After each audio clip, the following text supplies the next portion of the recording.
Amados irmãos, vamos então ouvir a pregação da palavra do Senhor.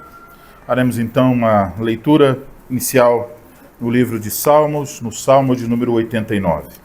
Vamos ler do versículo 19 até o 28 do Salmo 89. Outrora falaste em visão aos teus santos e disseste: a um herói concedi o poder de socorrer. Do meio do povo exaltei um escolhido. Encontrei Davi, meu servo, com o meu santo óleo o ungi. A minha mão será firme com ele, o meu braço o fortalecerá. O inimigo jamais o surpreenderá, nem o há de afligir o filho da perversidade. Esmagarei diante dele os seus adversários e ferirei os que o odeiam. A minha fidelidade e a minha bondade o hão de acompanhar, e em meu nome crescerá o seu poder. Porei a sua mão sobre o mar e a sua direita sobre os rios. Ele me invocará dizendo: Tu és meu Pai, meu Deus, e a rocha da minha salvação. Faloei por isso meu primogênito, o mais elevado entre os reis da terra. Conservar-lhe-ei para sempre a minha graça, e firme com ele a minha aliança. Agora vamos a Lucas, capítulo de número 8. O Salmo 89 falou de um herói, de um ungido da casa de Davi, que vai colocar as mãos entre o mar e o rio, então, seu poder sobre mares e rios. Agora em Lucas, capítulo 8, versículos 22 a 25, aconteceu que num daqueles dias entrou ele num barco em companhia dos seus discípulos e disse-lhes: Passemos para outra margem do lago, e partiram. Enquanto navegavam, ele adormeceu. E sobreveio uma tempestade de vento no lago, correndo eles o perigo de sobraçar. Chegando-se a ele, despertaram-no dizendo: Mestre, Mestre, estamos perecendo. Despertando-se Jesus, repreendeu o vento e a fúria da água. Tudo cessou e veio a bonança. Então lhes disse: Onde está a vossa fé? Eles, possuídos de temor e admiração, diziam uns aos outros: Quem é este que até aos ventos e às ondas repreende e lhe obedecem? Agora, vamos ao Salmo, texto da pregação desta manhã, o Salmo de número 93. Salmo de número 93. Reina o Senhor, revestiu-se de majestade, de poder se revestiu o Senhor e se cingiu. Firmou o mundo que não vacila. Desde a antiguidade está firme o teu trono. Tu és desde a eternidade. Levantam os rios, ó Senhor, levantam os rios o seu bramido, levantam os rios o seu fragor. Mas o Senhor, nas alturas, é mais poderoso do que o bramido das grandes águas, do que os poderosos vagalhões do mar. Fidelíssimos são os teus testemunhos. A tua casa convém a santidade, Senhor, para todo sempre. Vamos orar, irmãos. Ó Senhor Deus, Pai amado, obrigado, Senhor, pelo privilégio que temos nessa manhã. Manhã de chuva, de uma temperatura mais amena. Temos o privilégio de sair de nossas casas, nos dirigirmos a este local, aqui juntarmos as nossas vozes em resposta à tua santa convocação. Obrigado, Senhor, por essa dádiva tão preciosa. Agora, Senhor, nós esperamos ouvir a exposição da tua palavra e esperamos que o Senhor dê graça, sabedoria àquele que fala, para que fale com fidelidade, nos ensine os caminhos do Senhor, mostre o teu Filho Jesus Cristo revelado nas Sagradas Escrituras. Concede, pois, a tua bênção, a tua igreja, para que nossa fé, nosso amor e nossa esperança sejam fortalecidos no nosso Senhor Jesus Cristo. Nós oramos assim em nome dele. Amém. Amados irmãos, em nosso Senhor Jesus Cristo, constantemente, ainda mais com o advento dos aparelhos móveis, nós somos bombardeados com notícias que por vezes são preocupantes. Ouvimos sobre corrupção, sobre imoralidade, sobre violência. Mas também ouvimos sobre vírus, sobre calamidades, sobre guerras. E até pode ser que você, quando acorde pela manhã, pergunte qual será a notícia ruim desse dia. O que acontecerá em seguida? E o fato é que nós não temos como saber. E talvez também você tenha as suas próprias lutas, as suas incertezas, as incertezas sobre sua própria vida. Se você vai conseguir se vai conseguir um emprego ou se vai se manter nesse emprego. Se seus filhos crescerão saudáveis, se eles vão crescer no temor do Senhor e amar o Senhor. Se eles irão se casar com alguém que seja fiel. Se você vai melhorar de uma doença. Se algumas coisas que você espera que aconteçam realmente vão acontecer. Se seus planos vão se concretizar. Mas mais uma vez, meus irmãos, não há como saber. Se a nossa vida fosse um texto, seria para nós um texto cheio de interrogações. Então surge a pergunta: como nós devemos reagir diante de todas essas notícias ruins e incertezas que nos cercam diariamente? Aquelas pessoas que são religiosas em nosso país, elas costumam lidar com isso da seguinte forma: elas imaginam que se elas usarem o nome de Jesus, as coisas vão acontecer como elas querem. Então elas acham que elas, com uma palavra, por assim dizer, mágica, elas vão determinar o que vem a seguir. Por exemplo, imagine uma pessoa, um jovem, se preparando para uma faculdade de medicina, uma prova difícil, e ele está tentando alcançar boas notas para passar. Isso gera ansiedade, gera incerteza. Para muitas pessoas, o segredo está em dizer o seguinte: olha, eu vou conseguir em nome. E aí cita o nome do Senhor. Eu vou ficar curado. E cita o nome do Senhor, como se isso fosse uma garantia de que realmente vai acontecer daquele modo. Mas não é isso que a Bíblia ensina. A Bíblia não trabalha com mágica, com palavras que vão abrir um portal de bênçãos para você. A Bíblia não trabalha com velas, com flores, com sabonetes, com toda esta horda de coisas que as pessoas costumam vender para alguém para abrir a prosperidade e as bênçãos de Deus e tudo dá certo. Isso é mentira daqueles que vendem a palavra de Deus. A Escritura nos apresenta algo muito melhor, muito mais amplo e muito mais profundo. Ela não nos ensina a usar o nome de Jesus para determinar como as coisas vão acontecer. A Escritura também não garante para cada um de nós, dentro das nossas necessidades, que as coisas vão acontecer como eu quero. Por exemplo, uma pessoa pode estar doente, orar, e Deus pode curar. E outra pessoa tão fiel e tão piedosa pode orar e morrer magro sob o peso do câncer. Então, como podemos aquietar o nosso coração? Não é com palavras mágicas. O texto que nós acabamos de ler mostra isso. A forma que a Escritura ensina para acalmar corações ansiosos é ter a certeza de que Deus está governando. É simples. É demais simples. Você não pode saber o futuro. Você não pode controlar o futuro.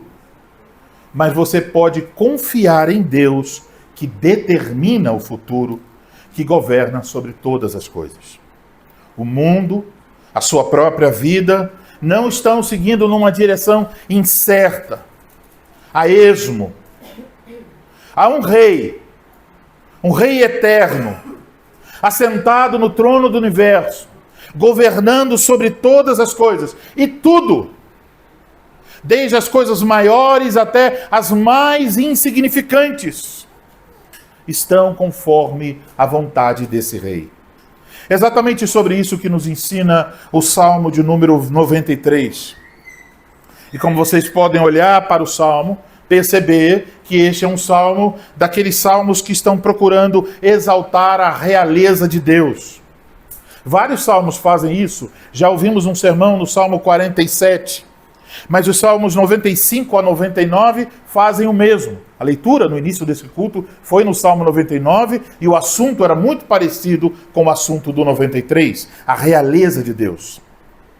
É por isso então que nestes salmos onde Deus é louvado como grande rei e também neste Salmo 93, por isso então que nesta manhã nós ouviremos a palavra de Deus no Salmo 93 sobre o seguinte tema: há um trono inabalável acima do tumulto. Isso é o tema da pregação. Há um trono inabalável acima do tumulto. Então, podemos olhar para o Salmo 93 e ver, por assim dizer, 3 atos. É como se nós fôssemos pensar em 3 partes, devemos olhar uma por uma para compreender o todo. Então, as palavras do Salmo, em primeiro lugar, nos convidam a olhar para o rei em seu trono. Olhe para versículos 1 e 2 do Salmo. Reina o Senhor, revestiu-se de majestade, de poder se revestiu o Senhor, e se cingiu, firmou o mundo que não vacila. Desde a antiguidade está firme o teu trono, tu és, desde a eternidade. Então podemos perguntar agora, se estamos olhando para o rei, quem é este rei? O Salmo começa com uma declaração muito enfática. O Senhor reina.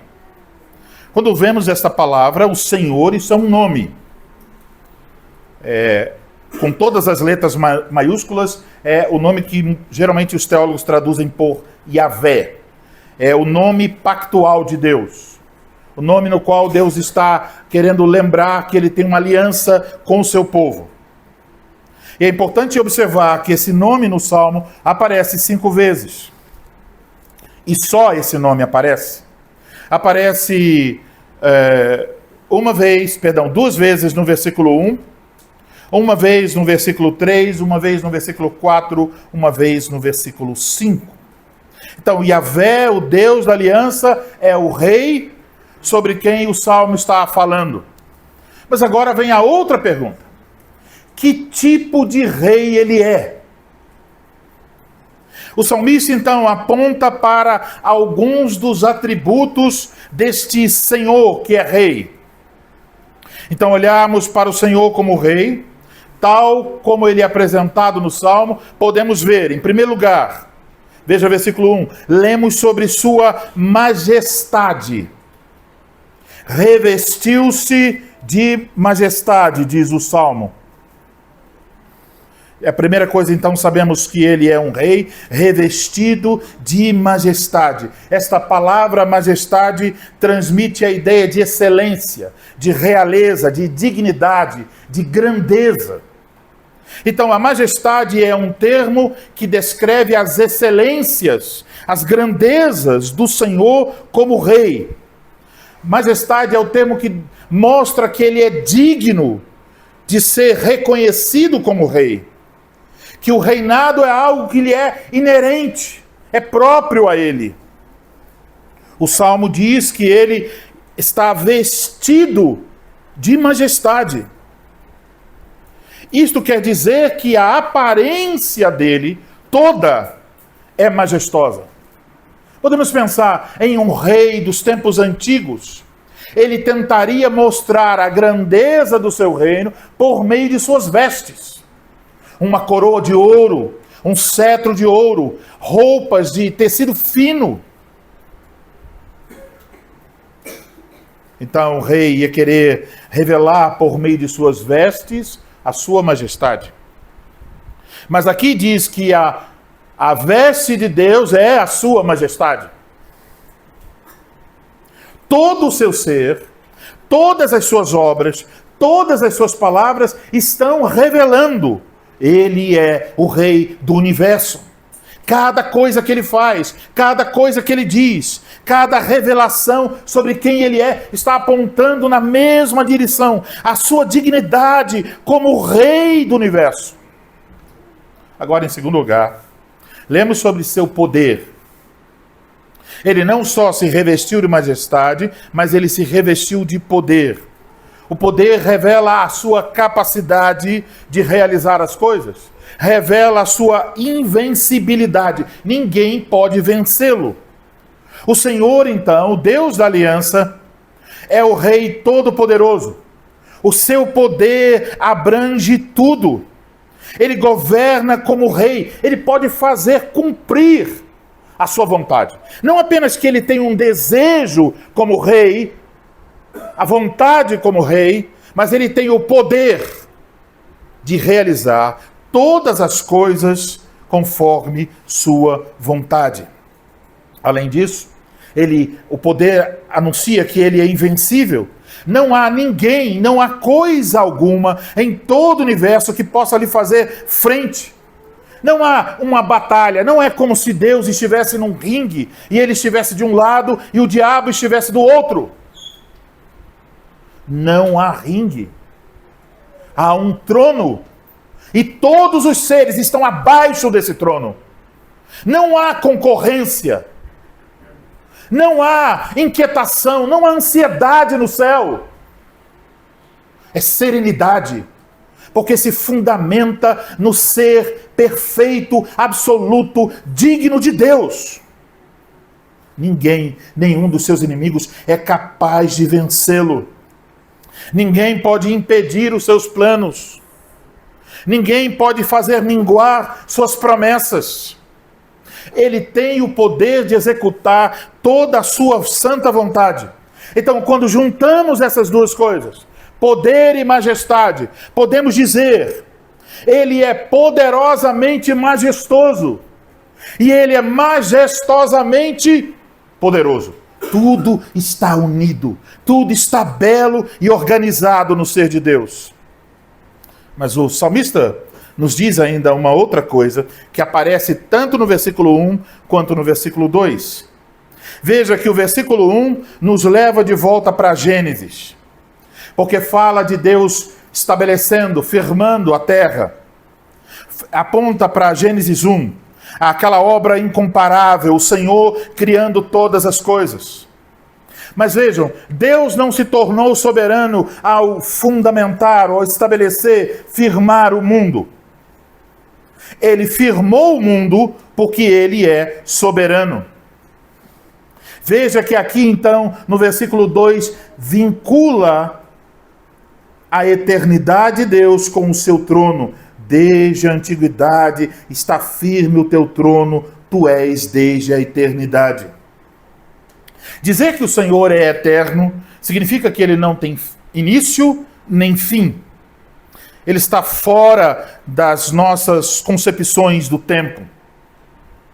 O seu trono, isto é, o seu reinado, antecede a criação. Ele é rei.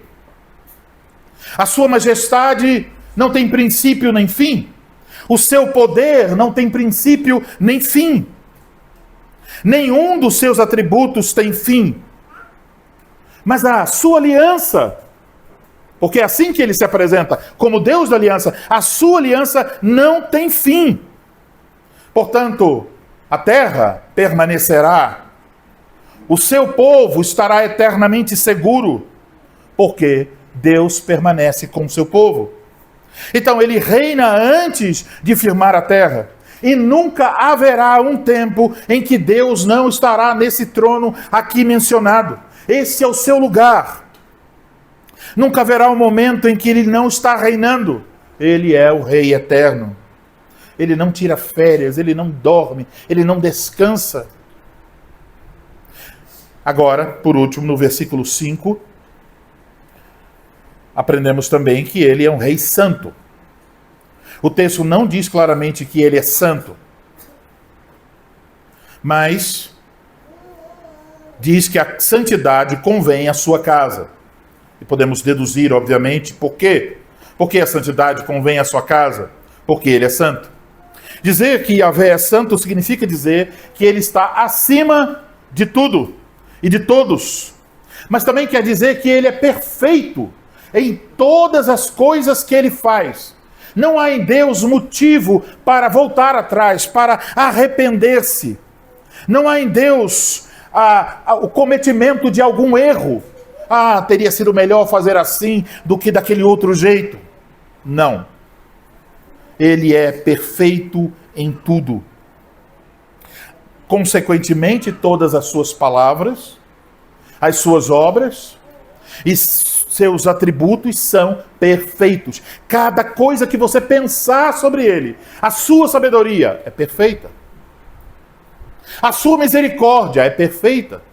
O seu juízo é perfeito. Então, quando nós juntamos que esses atributos nos revelam sobre o Senhor, chegamos à conclusão. O Senhor, o Deus da aliança, é Rei majestoso, cheio de glória, dignidade, mas a majestade e a glória dele não é algo passageiro.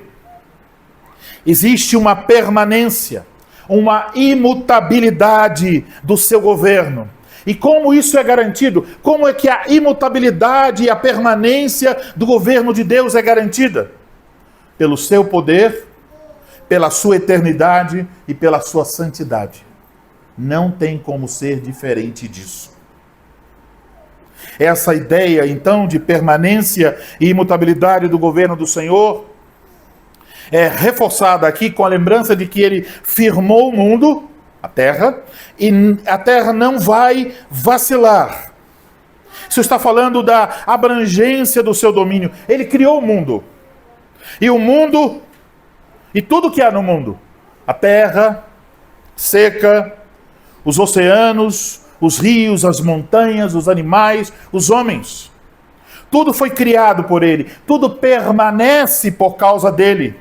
Ele governa sobre coisas visíveis e invisíveis. Ele governa sobre trovões, sobre ventos, sobre mares, sobre vulcões, sobre animais, sobre vírus, sobre homens. Tudo está debaixo do controle soberano do Senhor. Ele criou todas as coisas. E então o versículo 2 menciona o trono do Senhor. O trono é o assento do rei. Diz que esse trono foi estabelecido desde a eternidade e o trono não pode ser abalado, não pode sofrer nenhum tipo de alteração. O trono do Senhor aqui representa a sua autoridade para governar. Quer dizer, ninguém pode tirá-lo desta posição. Nada ameaça o trono de Deus. Nada constrange, preocupa, inquieta esse trono. E por que não? Porque quem está assentado nesse trono é majestoso, poderoso, eterno e santo. O trono permanece por causa de quem está sobre ele. Ele é digno de reinar. Ele é poderoso para reinar. Seu reinado não tem fim. Ele nunca erra. Então não existe nenhum rei como ele. Que tipo de rei ele é? Em apenas uma palavra. Ele é um rei perfeito. Não existe na terra nenhum governante perfeito. Mas aqui está a Escritura, tirando nossos olhos da terra e fazendo com que olhemos para um rei cujo trono é perfeito. Nós podemos falar então da dignidade do seu reinado, da força do seu reinado, do tempo do seu reinado, da perfeição do seu reinado. Tudo é belo, tudo é maravilhoso. O Senhor reina. Eis uma proclamação consoladora. Há, portanto, meus amados irmãos, um trono inabalável, e o rei sobre ele assentado é nosso rei. Ele é digno, ele é poderoso, ele é eterno e ele é perfeito. Agora, em segundo lugar, precisamos olhar para os versículos 3 a 4, porque aqui temos uma imagem diferente. Levantam os rios, ó Senhor, levantam os rios o seu bramido, levantam os rios o seu fragor. Mas o Senhor nas alturas é mais poderoso do que o bramido das grandes águas, do que os poderosos vagalhões do mar. Os versículos 3 e 4 estão descrevendo um tipo de oposição ao trono. Ele menciona águas que se levantam. E há aqui na linguagem do salmista um certo desenvolvimento. Observe. Em primeiro lugar, ele fala sobre o bramido das águas. O bramido se refere ao som das águas. Você pode ouvir esse som na cachoeira, você pode ouvir esse som na praia, ou quando tem um rio caudaloso, você vai ouvir o som das águas. A seguir fala do fragor. O fragor aqui se refere ao bater das ondas, ao choque da água com as pedras. E por fim, ele fala de grandes águas no versículo 4. E os poderosos vagalhões do mar. Os poderosos vagalhões do mar, a ideia são ondas altas. Então, a ideia final é de grandes ondas se chocando contra as rochas ou se chocando contra a praia. Algo assustador. Alguns estudiosos dizem que essas águas, a agitação das águas, se refere ao ataque das nações contra o povo do Senhor e contra o próprio Senhor. Isso, de fato, em muitas passagens. Outros dizem que se tratar aqui de tempestades literais. Mas seja literal ou figurado, o que essa imagem das águas transmite? Uma situação assustadora. Há barulho vindo, há choque que você pode perceber, mas finalmente a água vem para arrastar tudo que está em seu caminho, quebrando, destruindo. Então, infelizmente agora nós sabemos um pouco mais do que isso. Sobre isso, melhor dizendo. Porque vimos as imagens das coisas que aconteceram no Rio Grande do Sul. É como naqueles locais onde o rio se expandiu e a força das águas destruiu cidades inteiras. Você tem ali o ruído, você tem ali o choque inicial, mas você tem de repente uma força tão grande, um ímpeto tão grande, como se fossem ondas gigantes destruindo, varrendo. Como nós podemos nos sentir numa situação assim? Como você se sentiria? A imagem é de alguém que se sente pequeno, frágil, limitado. Então, se nós olharmos para isso como uma metáfora, eu poderia perguntar a você, você já se sentiu assim?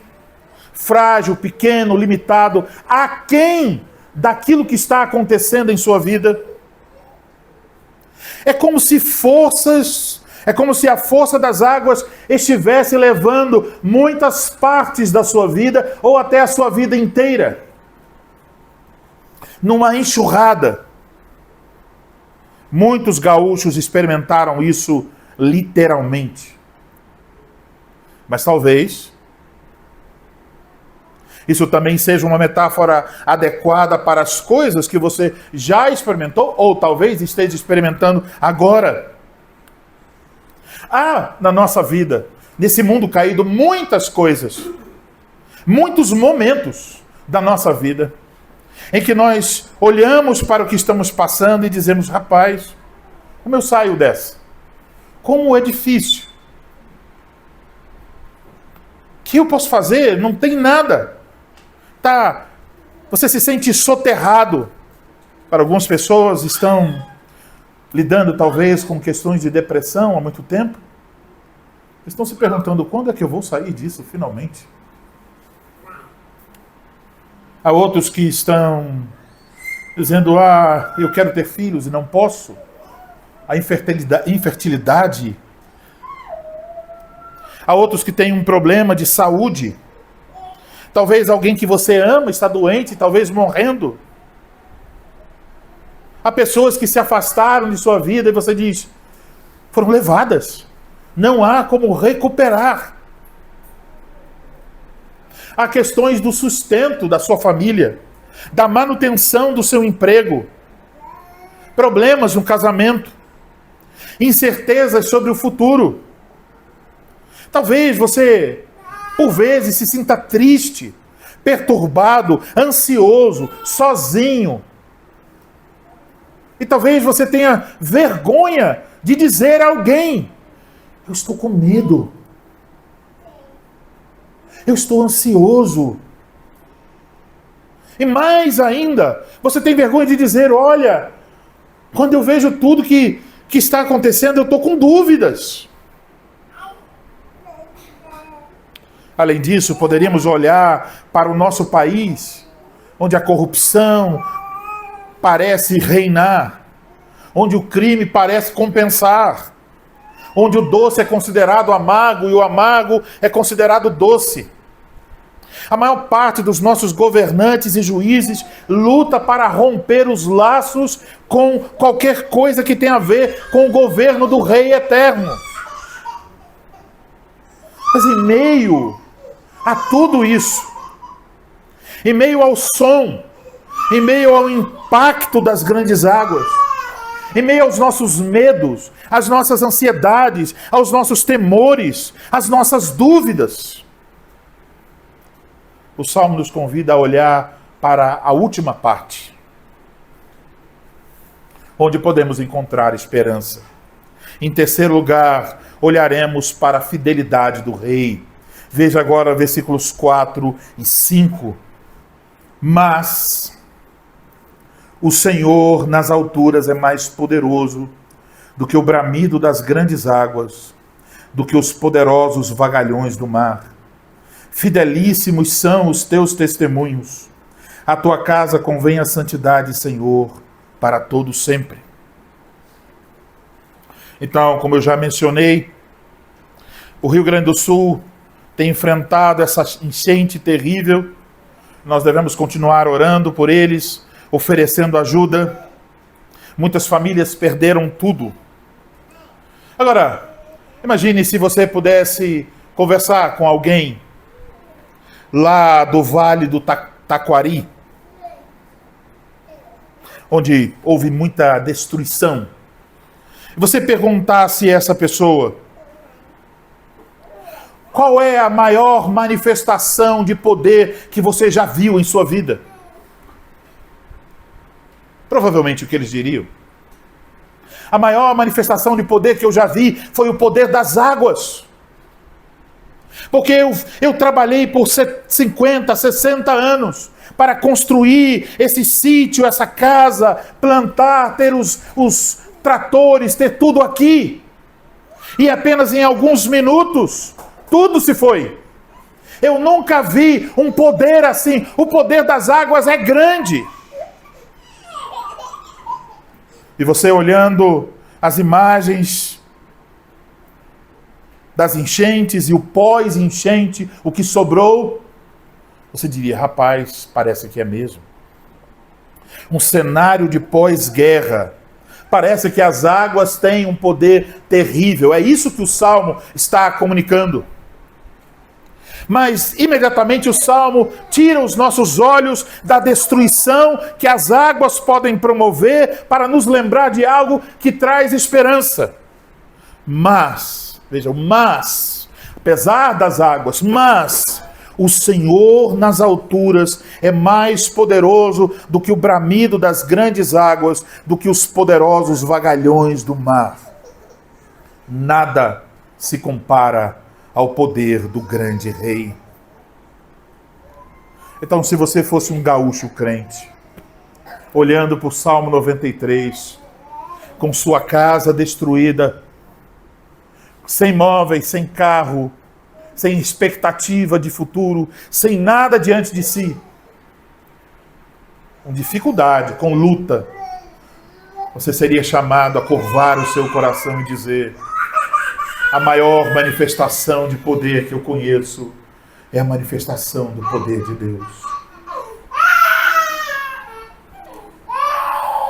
Eu não conheço nenhum poder que seja maior do que o poder de Deus. Então não importa o barulho, o estrondo, a fúria, o terror das águas. O fato é que o trono de Deus permanece inabalável, é um trono eterno. Tempestades violentas e furiosas não podem abalar o trono do Senhor. Então agora o Salmo, no final, se descortina completamente diante dos nossos olhos. O Salmo diz: o Senhor reina. O Salmo diz: há oposição ao reino de Deus. Mas o Senhor é maior do que qualquer oposição ao seu reino. Então, mesmo no sentido em que o mundo possa sofrer muitas agitações e abalos, mesmo que nossas vidas sejam abaladas, que ventos terríveis apareçam e parece que tudo vai ruir, Deus continua revestido de majestade. Ele continua governando soberanamente para fazer toda a sua vontade. Ele reina sobre a terra, ele reina acima dos tumultos, ele reina acima das águas. E a garantia que nós podemos ter de que esse governante nesse trono quer o nosso bem, a garantia que nós podemos ter que ele acalmará no final todas as águas e agitações que tumultuam nossas vidas. A garantia está firmada neste conhecimento: fidelíssimos são os teus testemunhos. O que isso quer dizer? O salmista está vinculando o reinado de Deus, inabalável, com a fidelidade dos testemunhos de Deus.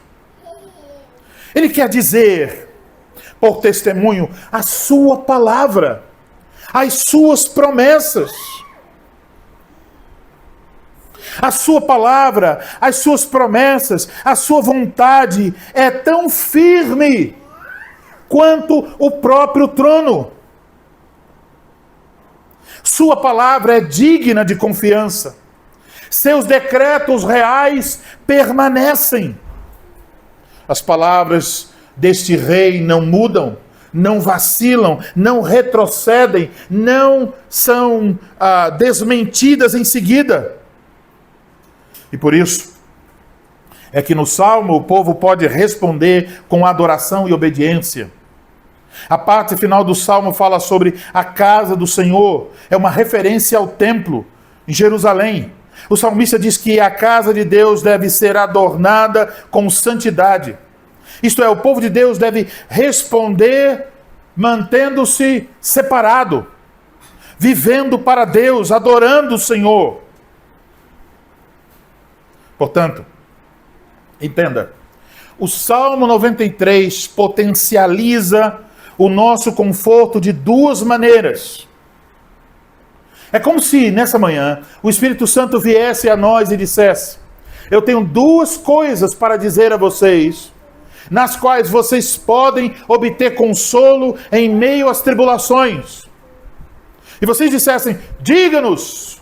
Como eu posso obter conforto em meio às tribulações? E o Espírito Santo nos diz, pelo Salmo 93, primeiro, você deve lembrar-se, Deus está governando soberanamente. Segundo, Deus cumpre sua palavra. Então, consolo nisso, no governo e na fidelidade de Deus. Amados irmãos, nós precisamos nos agarrar a esta verdade preciosa.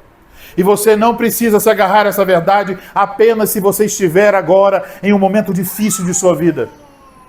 Você precisa se agarrar a essa verdade para a sua vida inteira, porque certamente outros momentos difíceis virão. E quando eles vierem, quando você ouvir o tumulto das águas, quando você sentir o impacto das águas, eis as coisas que podem consolar o seu coração. Olhe para o trono inabalável de Deus e admire a fidelidade das promessas de Deus. Então, não sabemos o futuro do nosso país. Não sabemos o que acontecerá àqueles que nos são chegados. Não sabemos o que acontecerá conosco. Não sabemos se os nossos planos se concretizarão ou falharão. Não sabemos como será com os estudos, com o emprego, com a mudança, com a saúde. Não sabemos quantas tempestades e agitações teremos de passar. Não podemos saber essas coisas. E o mais inquietante para o ser humano, não temos controle sobre elas. Pense no que você pode controlar. O que você pode resolver com sua força, com sua sabedoria. Pense no que você sabe sobre essa semana que iniciou hoje. Você sabe alguma coisa sobre ela, sobre o que vai acontecer? E se você pudesse saber, o que você poderia fazer? Mais uma vez, somos fracos e insuficientes. Mas há uma coisa que você sabe. Qual? O Senhor, o Deus da aliança, está comigo. Ele é o Rei eterno que cumpre suas promessas. E como podemos saber que Ele cumpre suas promessas? Porque a maior de todas as promessas, a promessa da qual dependem todas as outras promessas, já foi cumprida. E qual foi essa promessa? Essa promessa foi a promessa de dar-nos um rei. Deus fez a promessa ao seu povo, Ele anunciou que viria um ungido, o rei. No Salmo 89 ele falou de Davi para anunciar que viria um rei da casa de Davi. Ele anunciou que o trono desse rei seria um trono eterno. Que esse rei inauguraria um reinado de justiça, de paz, de alegria.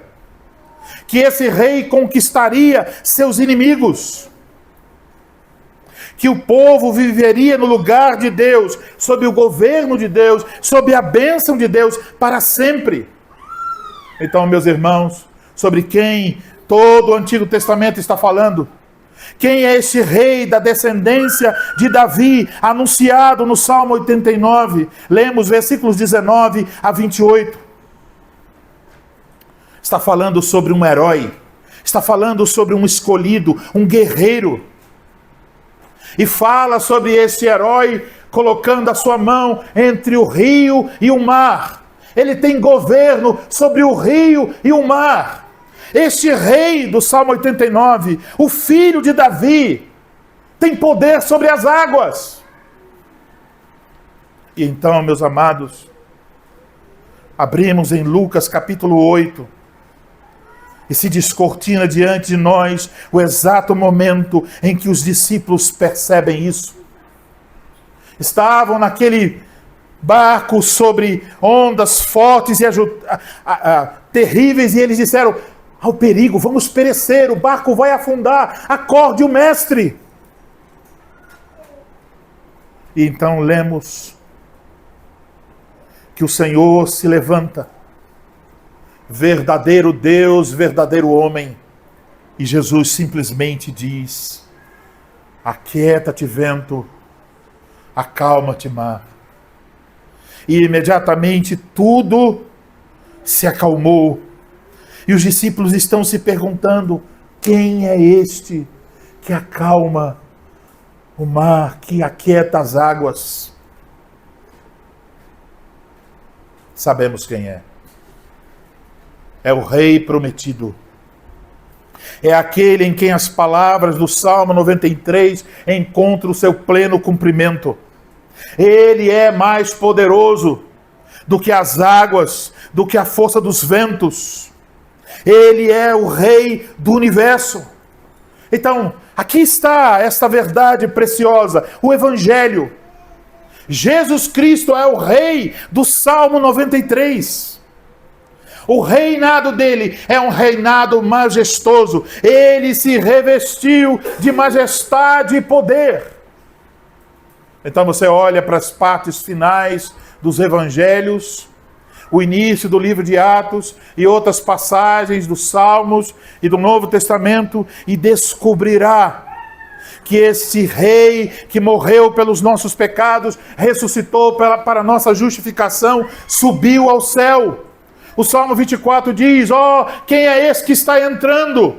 E as hostes celestiais estão dizendo: é o Rei. Qual Rei? O Rei da glória. É o nosso Senhor Jesus Cristo, revestido de majestade. Mas ele também diz, quando deu a grande comissão à sua igreja, ele diz: todo poder me foi dado no céu e na terra. Todo.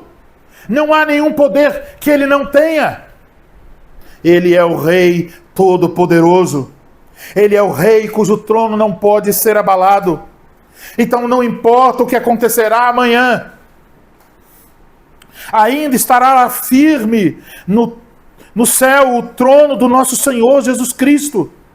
Ele continuará reinando, quer eu esteja vivo ou não, quer você esteja com saúde ou doença, quer as coisas melhorem ou piorem. Você pode olhar e dizer: ele continua reinando e ele cuidará de mim até o fim, apesar das minhas fraquezas, apesar das minhas dúvidas, dos meus medos, das minhas ansiedades, apesar da força das águas, ele ainda reina. Ele continuará a fazer cumprir sua vontade. E ele é o Rei vencedor. Olhe para o livro do Apocalipse, capítulo de número 19, versículos 11 a 15. Vi o céu aberto, e eis um cavalo branco. O seu cavaleiro se chama Fiel e Verdadeiro, e julga e peleja com justiça. Os seus olhos são chama de fogo, na sua cabeça há muitos diademas. Tem um nome escrito que ninguém conhece senão ele mesmo. Está vestido com um manto tinto de sangue, e o seu nome se chama o Verbo de Deus. E seguiam-no os exércitos que há no céu, montando cavalos brancos, com vestiduras de linho finíssimo, branco e puro. Sai da sua boca uma espada afiada, para com ela ferir as nações, e ele mesmo as regerá com cetro de ferro, e pessoalmente pisa o lagar do vinho do furor da ira de Deus Todo-Poderoso. Tem no seu manto e na sua coxa um nome inscrito: Rei dos Reis, Senhor dos Senhores. Está falando sobre o nosso Senhor Jesus Cristo. Isso está falando no final, quando ele aparecer com poder e grande glória e trazer a consumação de todas as coisas, a consumação da nossa salvação, a consumação do juízo sobre todos os seres humanos. Meus amados irmãos, naquele dia ele colocará a mão sobre o rio e sobre o mar, tudo debaixo do seu controle soberano e absoluto. Ele naquele dia acalmará todas as coisas, enxugará todas as lágrimas. Naquele dia não haverá mais tumulto, não haverá mais agitação. Finalmente, meus irmãos, naquele dia não haverá mais o som das águas, nem o impacto das águas. Portanto, aqueles que estão seguros são os que estão refugiados em Cristo. Então você pode lançar para longe a ansiedade e o temor. Você pode descansar. Não vai acontecer nada que não seja a vontade do nosso Salvador para a sua vida. Então, olhando para esse rei, tal como ele é revelado no Salmo 93, responda: você confia nele? Você poderia dizer: eu tenho certeza de que a sabedoria dele é perfeita. Eu tenho certeza de que o amor dele por mim é incomparável. Eu confio plenamente no seu poder. Então não há o que temer. Você não precisa saber de mais nada.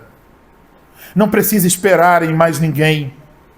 Você tem o Rei de todo o universo como seu Rei, o seu Salvador, o seu Pastor, o Senhor Jesus Cristo. Ele é tudo o que você precisa. Acalma o seu coração. Descansa no Senhor. Não existe ninguém como Ele. Não tente lidar com o seu futuro como você pudesse controlá-lo. Você não pode. Não tente governar a sua vida. Submeta-se ao governo de Jesus. Ele sabe o que faz. Portanto, siga adiante, buscando sua vontade, confiando nele, em seu amor, em sua sabedoria, em seu poder. Você não precisa ficar desesperado, agitado. Não precisa lutar como se você precisasse convencer Jesus a ajudar você. Não precisa viver assustado como se o diabo tivesse controle de sua vida. Não murmure como se Jesus não lhe desse atenção. Os que creem na soberania de Deus devem livrar-se dessas armadilhas. Se você reconhece o governo de Cristo, se você diz: Ele controla tudo, todos os aspectos do universo e da minha própria vida, Ele dá e Ele retira, Ele abre e Ele fecha, Ele salva, Ele condena, Ele cura e Ele faz morrer. Então, você sabe que tudo irá conforme a vontade dEle. Não temas. Confia em Jesus Cristo, o teu Salvador. Ele é o Rei do universo, Rei revestido de majestade, poder eterno e santo. E Ele prometeu cuidar de você, está com você até o fim de todas as coisas. Que assim seja, que a nossa fé e esperança nesse bendito Salvador se fortifique de acordo com as palavras do Salmo 93. Amém. Amém.